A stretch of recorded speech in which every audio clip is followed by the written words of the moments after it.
Praise the lord. Good morning. ప్రభువైన యేసుక్రీస్తు శుభనామంలో మీ అందరికీ వందనములు. చిన్న ప్రార్థనతో ఈరోజు దేవుని వాగ్దానాన్ని స్వతంత్రించుకుందామా?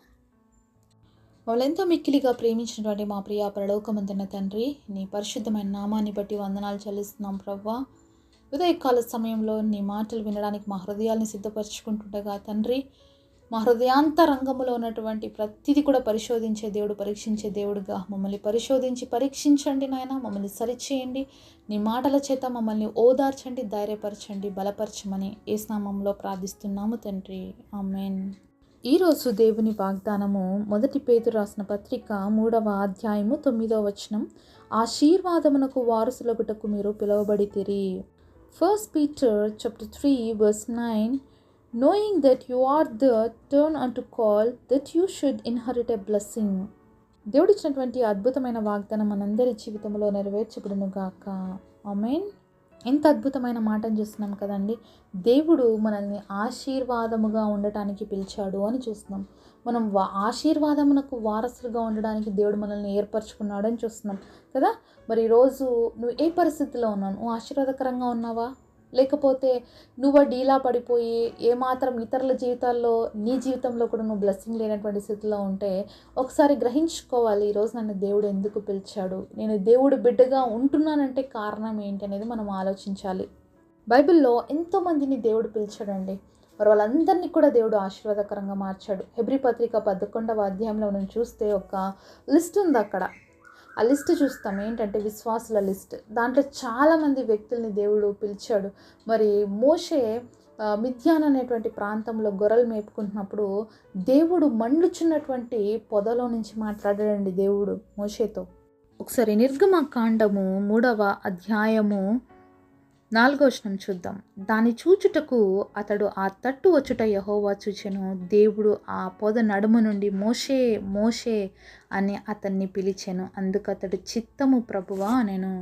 మరొక మండుచున్న పొదను చూసినప్పుడు మోషే అక్కడికి వెళ్ళి చూస్తున్నాడు. ఏంటబ్బా ఈ పొదం మండుతాంది కానీ ఇది కాలిపోలేదేంటి అని చూస్తూ ఉన్నప్పుడు దేవుడు ఆ పొదలో నుంచి మోషేతో మాట్లాడుతున్నాడు. మోషే మోషే అని దేవుడు పిలిచాడండి.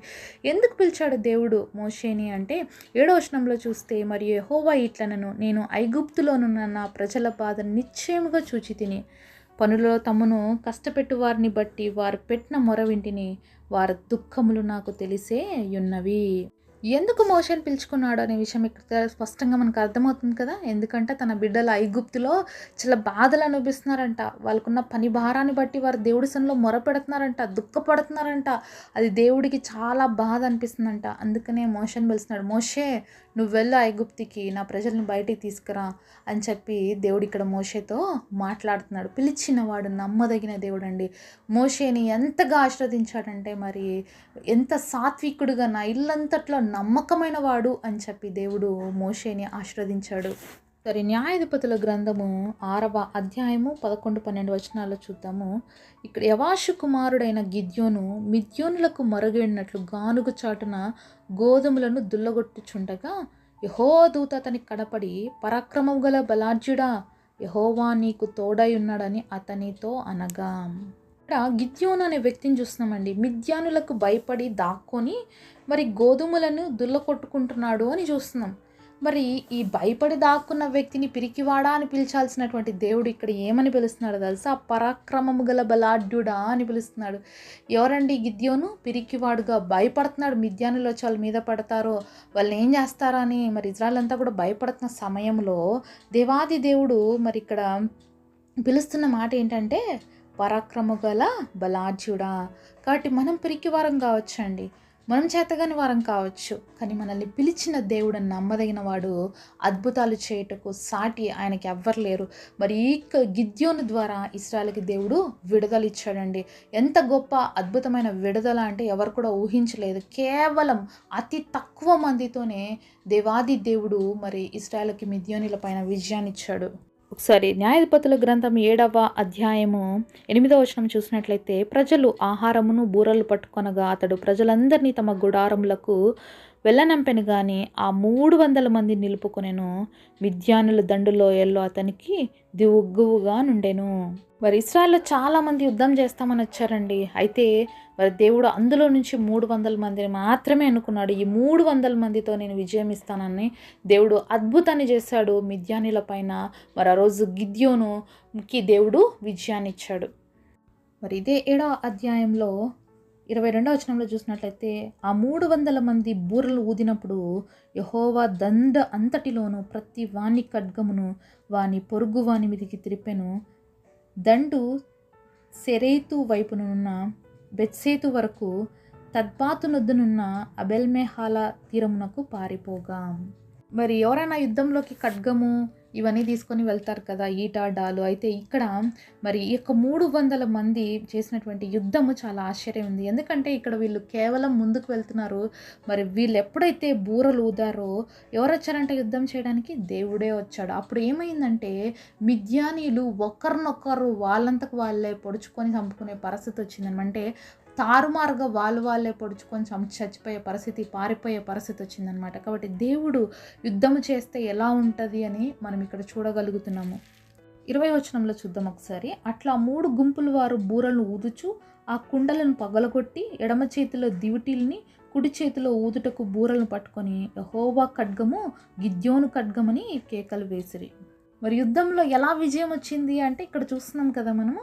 వాళ్ళు ఒక చేతిలో కుండను పట్టుకున్నారు, దివిటీలు పట్టుకున్నారు, ఇంకో చేతిలో బూర పట్టుకున్నారు.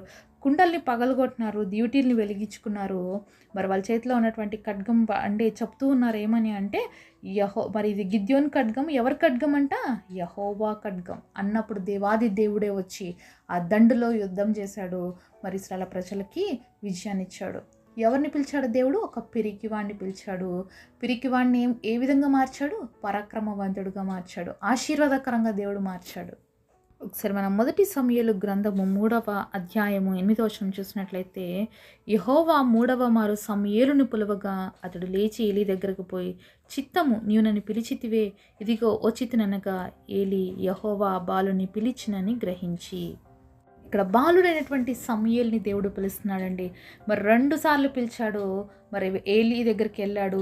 ఏలీ నేను పిలవలేదన్నాడు. మళ్ళీ దేవుడు 3వసారి పిలిచాడు. అప్పుడు ఏలీకి అర్థమైంది దేవుడు సమూయేలుని పిలుస్తున్నాడని. ఈసారి నీకు ఆ స్వరం వినిపిస్తే అయ్యా నీ దాసుడు ఆలకిస్తున్నాడు, నాతో మాట్లాడని అడుగు సమూయేలు అన్నప్పుడు మరి దేవాది దేవుడు మరి ఇశ్రాయేలు గొప్ప ప్రవక్తగా మరి సమూయేలుని ఏర్పరచుకున్నాడు. జరగబోయే ప్రతి విషయాన్ని కూడా దేవుడు సమూయేలుకి చెప్పినట్లుగా మనం చూస్తాం. ఇక్కడ బాలుడుగా ఉన్నటువంటి సమూయేలుని మరి పిలిచాడు దేవుడు. ఎంత గొప్ప దేవుడు కదా. మరి చిన్న బిడ్డని దేవుడు పిలిచి తన పరిచర్య కొరకు వాడుకున్నాడు. గొప్ప ప్రవక్తగా చేశాడు. ఇప్పుడు మనం చూసినటువంటి ఈ 3 వ్యక్తులు ఇంకా చాలామందిని దేవుడు పిలిచాడండి. మోషే 80 years అప్పుడు దేవుడు పిలిచాడు. 80 సంవత్సరాల్లో మరి ఆ యొక్క మరి దాదాపుగా ఎంతో ఏజ్ ఉన్న వ్యక్తి అయినప్పటికీ కూడా ఇశ్రాయేలు ప్రజల్ని నడిపించడానికి దేవుడు కృపను అనుగ్రహించాడు. 120 years వరకు కూడా బ్రతికాడు. అలాగే గిద్యోను మరి యవనస్తున్నటువంటి వయసు, ఆ మీద కొంచెం వయసు ఉంటుంది. అలాంటి వ్యక్తి మరి ఒక పిరికివాడుగా ఉన్నప్పుడు అతన్ని పిలిచాడు. ఇక్కడ ఇంకొక బిడ్డను చూస్తున్నాం. ఇక్కడ బాలుడిని పిలిచాడు.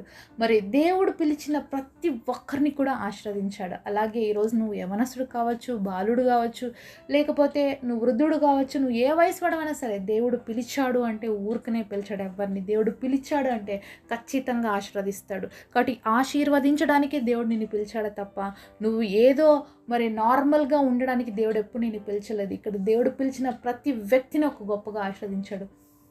కాబట్టి ఈరోజు నిన్ను కూడా దేవుడు పిలుస్తున్నాడు. మరి నువ్వు ఆశీర్వాదకరంగా ఉండడానికి, అలాగే నువ్వు గొప్పగా ఉండడానికి దేవుడు నిన్ను పిలిచాడు. నువ్వు ఆర్డినరీగా ఉండడానికి అయితే దేవుడు నిన్ను పిలవలేదు. నువ్వు ఒక సామాన్యమైన వ్యక్తిలాగా ఉండడానికి అయితే దేవుడు నిన్ను ఏర్పరచుకోవాలి. నువ్వు ఒక సాధారణమైన వ్యక్తిగా ఉండాలని దేవుడు నిన్ను ఏర్పరచుకున్నాడు. దేవుడు నిన్ను కోరుకున్నాడు. కాబట్టి నువ్వు ఆ పిలుపుకి నమ్మకంగా జీవించినట్లయితే దేవుని యొక్క అద్భుత కార్యాలను చూస్తావు. మోషే దేవుడికి నమ్మకస్తుగా ఉన్నాడు. గిద్యోను దేవుడి మాటకి లోబడ్డాడు. సమూయేలు బాలుడైనప్పటికీ కూడా దేవుని చిత్తాన్ని చేశాడు. కాబట్టి వీళ్ళందరి జీవితంలో ఆశీర్వాదం చేశారు. ఈరోజు మనం కూడా దేవుడికి లోబడదాము. దేవుడి పిలుపుకి మనం అంగీకార యోగ్యంగా జీవిద్దాము. తద్వారా వచ్చేటువంటి గొప్ప ఆశీర్వాదాలని పొందుకుందాం. అట్టి కృప దేవుడు మనందరికీ దయచేయునుగాక. పరిశుద్ధుడైన తండ్రి, మీరు మాతో మాట్లాడిన ప్రతి మాట కొరకు వందనాలయ్యా. ఈరోజు మమ్మల్ని అందరినీ ఆశీర్వాదమునకు వారసులుగా ఉండడానికి పిలిచావు తండ్రి. ఎంతోమందిని బైబిల్లో పిలిచావు. ప్రతి ఒక్కరిని ఆశీర్వదించావు, దీవించావు ప్రభా. అలాగే మమ్మల్ని పిలుచుకున్నావు, మేము కూడా ఆశీర్వాదకరంగా దీవెనకరంగా ఉన్నట్లుగా మా జీవితాల్లో కూడా ఈ గొప్ప వాగ్దానం నెరవేర్చి మమ్మల్ని ఆశీర్వాదకరముగా మార్చమని సరేయుడనే నామంలో ప్రార్థిస్తున్నాము తండ్రి. ఆమేన్.